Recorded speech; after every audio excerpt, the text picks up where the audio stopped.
আউযু বিল্লাহি মিনাশ শাইতানির রাজিম। বিসমিল্লাহির রহমানির রহিম।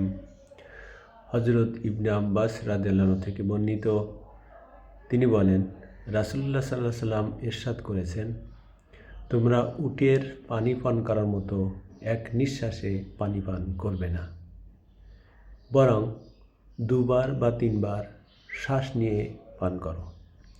যখন তোমরা পানি পান করা শুরু করো তখন বিসমিল্লাহ পাঠ করো। যখন পানি পান করা শেষ হয় তখন আলহামদুলিল্লাহ বলবে। তিরমিজি শরীফ। সম্মানিত ভিউয়ার্স, আসসালামু আলাইকুম ওয়া রাহমাতুল্লাহ। আজ 5ই জানুয়ারি 2026, সোমবার, 21শে পৌষ 1432 বঙ্গাব্দ এবং 15ই রজব 1447 হিজরি। আমি আপনাদের সামনে রিয়াদুস সালেহিনের দ্বিতীয় খণ্ড থেকে 759 নম্বর হাদিসটি পাঠ করলাম।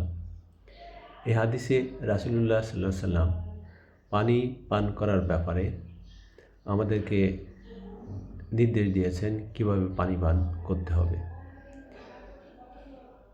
আমরা সাধারণত পানি পান করার ক্ষেত্রে এই হাদিস না জানার কারণে আমরা আমাদের মতোই করে পানি পান করে থাকি, কিন্তু যেখানে রাসূল সাল্লাল্লাহু আলাইহি ওয়াসাল্লাম নির্দেশনা আছে, উপদেশ আছে, আমরা অবশ্যই এই হাদিসটি স্মরণ করে এই হাদিসকে আমল করার চেষ্টা করব।